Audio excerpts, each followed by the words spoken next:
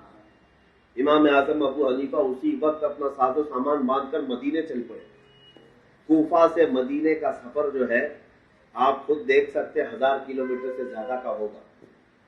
کافی لمبا سفر طے کر کے مدینے پہنچے. یہاں پتہ نہیں ہے وہ کس گھر میں رہنے والا، کس محلے میں رہنے والا، لیکن مسلسل ہفتہ بھر امام اعظم ابو حنیفہ ہر مسجد میں نماز کے لیے جاتے تھے، تاکہ نماز کے دوران کوئی ایسا شخص نظر آ جائے جو میرا کپڑا خرید کر کے آیا ہے.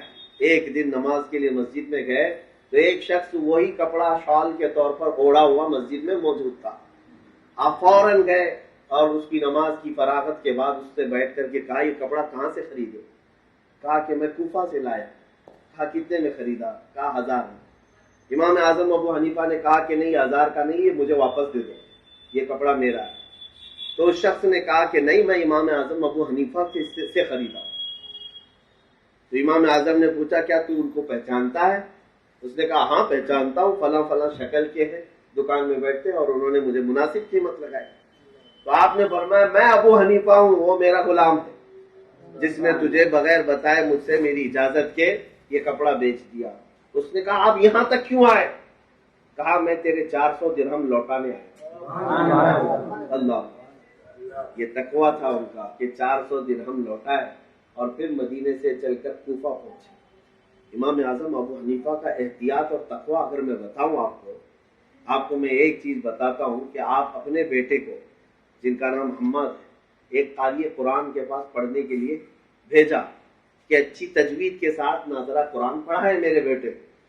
جب ان کے بیٹے کو حافظ صاحب نے قاری صاحب نے قرآن ختم کروایا تو امام اعظم ابو حنیفہ رحمۃ اللہ علیہ خوش ہو کر، آپ کے بچے کو اگر کوئی پڑھائے تو آپ ہدیہ وغیرہ تو کرتے، قاری صاحب مولوی صاحب کو کچھ تحفے انعامات تو دیں گے کہ میرے بچے کا ختم قرآن ہو رہا ہے. امام اعظم نے اپنے بیٹے کے ختم قرآن پر جس قاری صاحب نے ان کے بیٹے کو پڑھایا تھا نذرانے کے طور پر 4 لاکھ درہم دی. 4 لاکھ درہم، چاندی کے سکے ہوا کرتے ہیں درہم، اور اس کی آج قیمت اگر تول کر کے بڑھائی جائے تو پتہ نہیں کتنی ہو جائے. جب وہ امام اعظم کا تحفہ قاری صاحب کے ہاں پہنچا تو آپ نے دیکھا مولوی صاحب قاری صاحب نے، اور 4 لاکھ درہم تھے. تو انہوں نے پوچھا کس بات کے؟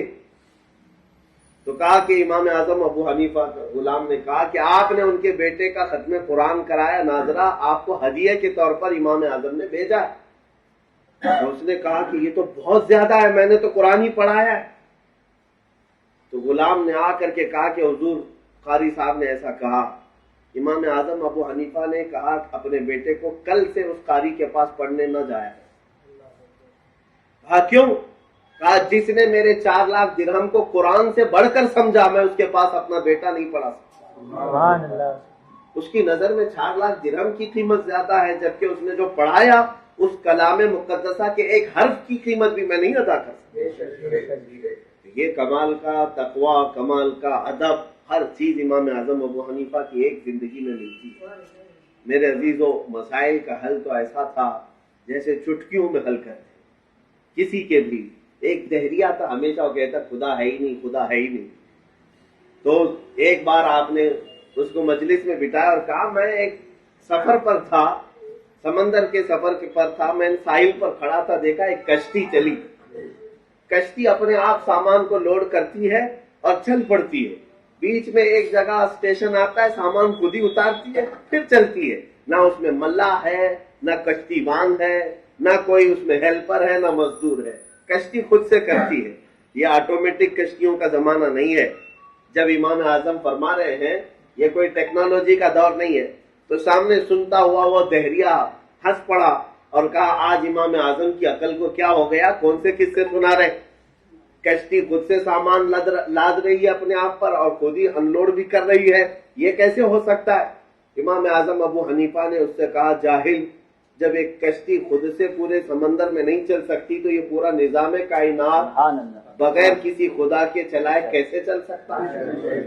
دہریہ اسے کہتے ہیں جو ایتھسٹ ہے، کہتے کوئی خدا ہی نہیں ہے، کوئی خدا ہی نہیں ہے اور کوئی دین ہی نہیں ہے. وہ ان لوگوں کے رد میں امام اعظم ابو حنیفہ رحمۃ اللہ تعالی علیہ نے یہ جواب ارشاد فرمایا تھا. ایک اور بات میں آپ کو بتاؤں، لوگ سوال آج بھی کرتے ہوں گے. ان کے زمانے میں کچھ عورتیں آئیں اور کہا کہ امام صاحب اسلام میں مرد تو 4 عورتیں کر سکتا ہے، عورت کیوں نہیں کر سکتی؟ عورت کو برابری دینی چاہیے.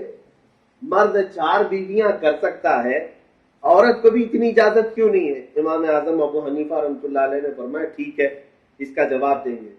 جو عورتیں آئی تھی ان سے کہا کہ ایک کٹوری میں تم سب اپنا اپنا دودھ جو ہو سکتا ہے وہ لاؤ، یا جس کا بھی دودھ تھا آپ نے منگوایا کہ ایک کٹوری میں مجھے سب کا دودھ چاہیے.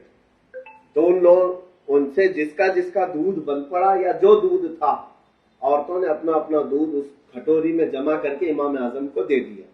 امام اعظم نے لیا، تھوڑی دیر دیکھا اور کہا ٹھیک ہے کام ہو گیا، اپنا اپنا دودھ اس میں سے نکال لو. اپنا اپنا دودھ جو اس میں ہے کٹوری میں وہ اتنا نکال لو. عورتیں کہنے لگی کہ یہ دودھ جب مکس ہوا، میرا کس کا، میرا کون سا دودھ، اس کا کون سا دودھ، سب تو سفید ہے، اس سے کوئی نکال سکتا ہے بھلا؟ امام اعظم نے کہا یہی حکمت اسلام کی ہے. ایک عورت اگر 4 مردوں سے نکاح کرے تو بچہ کس کا ہو سکتا ہے؟ ایک جگہ اگر سب کا نطفہ جمع ہو رہا ہو تو باپ کون ہوگا بچے کا؟ اور اسلام نسب کی حفاظت کرتا ہے. ہم ناجائز اور حرام بچے پیدا نہیں کرتے. اسلام میں نسب کی حفاظت بہت اہم رول ہے.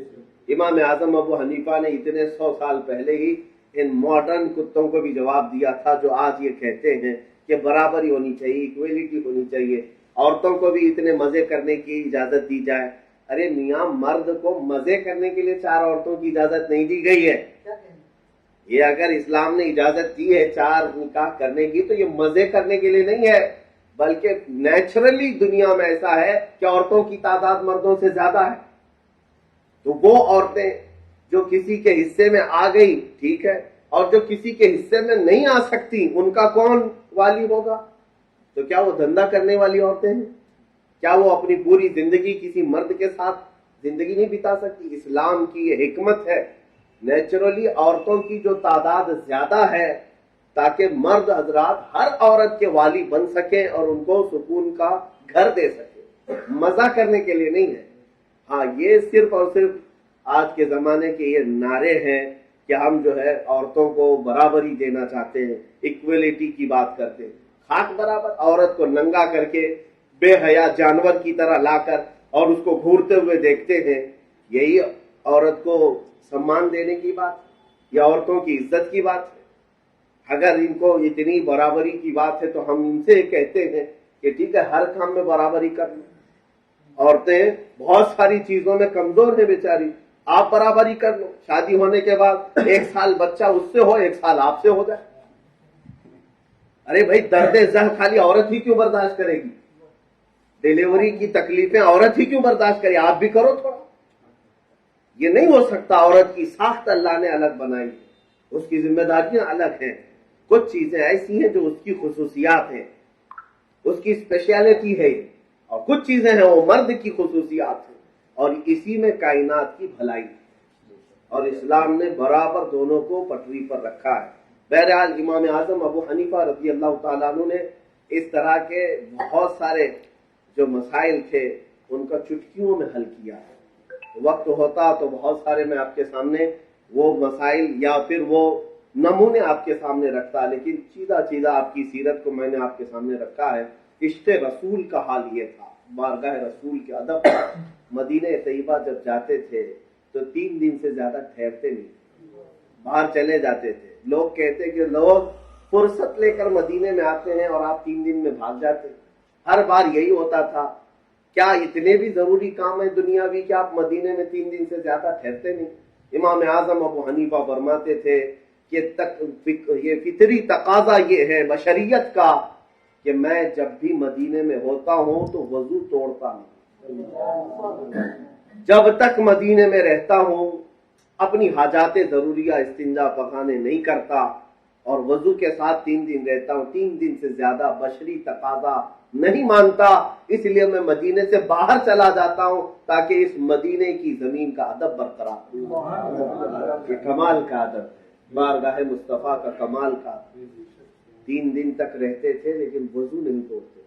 میرے عزیزوں, امام اعظم ابو حنیفہ رحمۃ اللہ تعالیٰ علیہ کمال کا ادب, یہ بھی حضور اکرم صلی اللہ تعالیٰ علیہ وسلم سے لگاؤ اتنا تھا, عشق اتنا تھا کہ اسی سے آپ اندازہ کریں کہ ایک بار آپ نے نعت لکھی حضور کی شان, یا سید السادات جئتک قاصدا ارجو رضاک واحتمی بحماک. یہ عربی میں قصیدہ لکھا اور کہا کہ سیدھے جا کر کے دربار رسول میں ہی سناؤں گا, کسی کو نہیں سنایا, کہ حضور کو سناؤں گا. سفر کر کے مدینہ طیبہ پہنچے اور فجر کا وقت تھا, مسجد نبوی سے اذان ہو رہی تھی. سوچا وضو کر کے مسجد میں جاؤں, نماز پڑھ کر کے جب دربار کی حاضری ہوگی تو رسول پاک صلی اللہ علیہ وسلم کے روضے کے پاس میں اپنی لکھی ہوئی نعت سناؤں. مسجد میں جیسے ہی داخل ہوئے مؤذن نے اذان ختم کیا اور اذان ختم کرنے کے بعد لوگوں کو متوجہ کر کے کہنے لگا کہ اے لوگوں سنو تھوڑی دیر مجھ سے اور کچھ باتیں.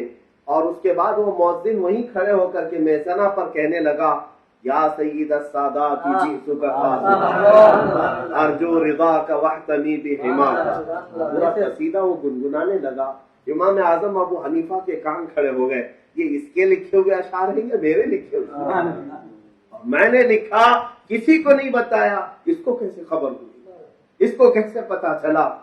اس کے اشعار کے ختم ہونے کے بعد اس کو امام اعظم ابو حنیفہ نے پکڑا اور پوچھا, مؤذن رسول جو وہاں مسجد نبوی کا مؤذن ہے, پوچھا کیا یہ تمہارے لکھے ہوئے اشعار ہیں؟ اس نے کہا نہیں, میرے لکھے ہوئے اشعار نہیں. کہا کس کے ہیں؟ کہا یہ بھی پتہ نہیں. کس کے ہیں یہ پتہ نہیں. کہا تمہیں یاد کیسے ہو گئے؟ کہا کل رات میرا نصیبہ چاہ تھا, میں رات کو سویا تھا, خواب میں میرے آقا تشریف لائے, رسول کریم صلی اللہ تعالیٰ علیہ وسلم محفل میں موجود تھے, میں نے رسول پاک کی زبان سے یہ کلمات سنا. حضور گنگنا رہے تھے یا آپ کے دربار میں کوئی گنگنا رہا تھا. امام اعظم اتنا سنتے ہی غش کھا کر گر پڑے, بے ہوش ہو کر گر پڑے. کہا ابو حنیفہ کا یہ مقام ہے حضور کی بارگاہ, یہ لکھا ہوا کلام پیش کرنے سے پہلے وہ سرور انبیاء خود ہی مجھے وہ کلام سنائے. اس کے بعد دربار میں حاضری دیتے ہیں, ادب سے کہتے ہیں السلام علیکم یا رسول اللہ, اے اللہ کے رسول آپ پر سلامتی ہو. حاضرین دربار کہتے ہیں قبر انور سے جواب آیا وعلیک السلام یا امام المسلمین, مجھ پر بھی سلامتی ہو اے مسلمانوں کے امام. جس کو میرے آقا نے امام کہا ہو یقیناً اسے امام ہونے کا حق ہی ہے, اور حق ہی ہے کہ آپ کے نام کے ساتھ امام جڑا ہوا ہے. لوگ نام کم جانتے ہیں لیکن امام زیادہ جانتے ہیں. ہمارا وہ امام ہے امام اعظم ابو حنیفہ. ہر حنفی کو چاہیے کہ اپنے امام اعظم ابو حنیفہ کی سیرت کو پڑھے اور ان کی تاریخ کو یاد کرے. یہ آج ان کے عرس کی تقریب تھی, میں بڑا شکر گزار ہوں حماد میاں کا, اللہ تعالیٰ سلامت رکھے اس جگہ کو. یہاں آئے اور یہاں پر امام اعظم کی سیرت بیان ہوئی اور ان کا عرس پاک بھی ہوا. آخری جو بات میں عرض کر رہا ہوں وہ یہ ہے, امام اعظم ابو حنیفہ کے بارے میں نے کیا کہا, 7,000 ختم قرآن اس جگہ پر کیے جہاں آپ دفن ہوئے. 1,000 سے زیادہ شاگرد پیدا کیے محدثین اور فقہاء, اور رات بھر کھڑے ہو کر کے عبادت کرتے تھے. 30 سال تک آپ نے عشاء کی وضو سے فجر کی نماز ادا کی. یہ آپ کے مقامات. اس کے باوجود اللہ اکبر, آپ کے شاگرد ہیں حضرت مصعب, وہ کہتے ہیں کہ ایک رات عشاء کی نماز میں امام اعظم ابو حنیفہ حاضر ہوئے. قاری قرآن امام جو ہے تلاوت کر رہا تھا اذا زلزلت الارض زلزالہا. جیسے ہی یہ سورہ تلاوت ہوئی امام اعظم اتنا رونے لگ گئے, اتنا. اس میں قیامت کا منظر بیان کیا گیا ہے, جب زمین تھر تھرائے گی جیسا اس کا تھر تھرانا رکھا ہے, وہ اپنے اندر کی ساری چیزیں نکال کر باہر کرے گی, جو کچھ اس کے پیٹ میں رکھا ہے زمین سب اگلے گی. اور پھر یہ قیامت کا منظر جو اس سورے میں ہے, یہ سنتے ہی امام اعظم ابو حنیفہ نماز کے بعد اتنا روئے کہ آپ کے داڑھی سے آنسوؤں کے قطرے گرنے لگے. آپ کے شاگرد حضرت مصعب کہتے ہیں آدھی رات گزر گئی، میں پھر آ کر مسجد میں دیکھا میرے استاد، میرے آقا، میرے مقتدی امام اعظم کو تو ہاتھ پھیلا کر کے 70 سال کی عمر کے قریب تھے، اللہ کی بارگاہ میں کیا کہہ رہے ہیں، اے مولا قیامت کے دن اگر ابو حنیفہ کی بخشش ہو گئی تو تعجب کی بات، اگر میری بخشش ہو گئی تو تعجب کی بات ہوگی، مجھ جیسا آدمی بخشے جانے کے قابل کہاں۔ اور پھر یہ کہتے ہیں اے اللہ ابو حنیفہ کے پاس سوائے سفید داڑھی کے کچھ بھی نہیں، اور تو نے فرمایا ہے سفید داڑھی والے کو عذاب دینے میں مجھے حیا آتی ہے، مولا تو ابو حنیفہ کی سفید داڑھی کو دیکھ کر اسے بخش دینا۔ یہ کہتے کہتے روتے جاتے تھے۔ سنو اے مسلمانوں، ہمارے پاس کچھ بھی نہیں آما، نیکیاں کچھ نہیں کیا آج تک، اور سینہ تان کر کے گھوم رہے ہیں۔ ہمیں پتا ہے ہماری قبر کی تاریکی کیا کرنے والی ہے، ہمارے حشر کے میدان میں ہمارے ساتھ کیا ہونے والا اندازہ ہے۔ ہم نے گناہوں کا بوجھ اپنے کندھے پر اتنا لادا ہوا ہے، ہمیں اندازہ بھی نہیں کہ جب یہ ہمارے اوپر لادا جائے گا قیامت کے دن سر اٹھانے کے قابل نہیں۔ ان علماء، ان مشائخ کو دیکھو، پہاڑ ہیں ان کے پاس نیکیوں کے، لیکن بارگاہ الہی میں رونا ایسا تھا اور اپنی عاجزی و انکساری ایسی تھی کہ رحمان کی بارگاہ میں ہمیشہ گڑ گڑاتے تھے۔ اس لیے ہمیں یہ چاہیے ہمارے امام کی اقتداء میں، چاہے تم کسی بھی مقام پر پہنچے ہو، بارگاہ مولا میں رونا مت چھوڑنا، اور اس سے ہمیشہ یہ کہنا کہ اے اللہ میں اپنی عبادتوں کے بل بوتے کچھ نہیں کر پاؤں گا، اور صرف اگر نیکیوں کی بات آئے گی تو قیامت کے دن میں نکل نہیں پاؤں گا یا کسی امتحان سے گزر نہیں پاؤں گا۔ صرف اور صرف ایک آس ہے مولا، میرے عمل سے نہیں، صرف تیرے فضل سے بخشا جا سکتا ہوں، صرف تیرے فضل سے بخشا جا سکتا ہوں۔ اسی امید پر جیو بھی، اور یہی اللہ کی بارگاہ میں کہتے بھی رہو، مولا میں اپنے عمل کے بدولت نہیں، تیرے فضل کی بدولت بخشا جا سکتا ہوں۔ اللہ کریم ہمیں کہنے سننے سے زیادہ عمل کی توفیق۔ امام اعظم ابو حنیفہ رضی اللہ تعالیٰ عنہ کی تربت انور پر مولا کروڑوں سلام نازل فرمائے، اور ان کی محبت مولا ہم سب کے سینوں میں جاگزی فرمائے۔ اللہ کی بارگاہ میں صرف اتنی التجا ہے، مولا آج تیرے اس محبوب ولی کامل کے صدقے و توسل کل قیامت کے دن جب ہمیں اٹھانا تو ہمارے امام کے ساتھ ہمیں اٹھانا، ان کی جماعت میں ہمارا حشر فرما۔ مولا کریم ہم سب کو ان کے تقوی کی جھلک عطا فرما۔ اے رب ذوالجلال اس جگہ پہ تو امن و امان عطا فرما، خیر و برکت کا نزول فرما۔ وصلی اللہ تعالی علی خیر خلق محمد وآلہ واصحابہ اجمعین برحمتک یا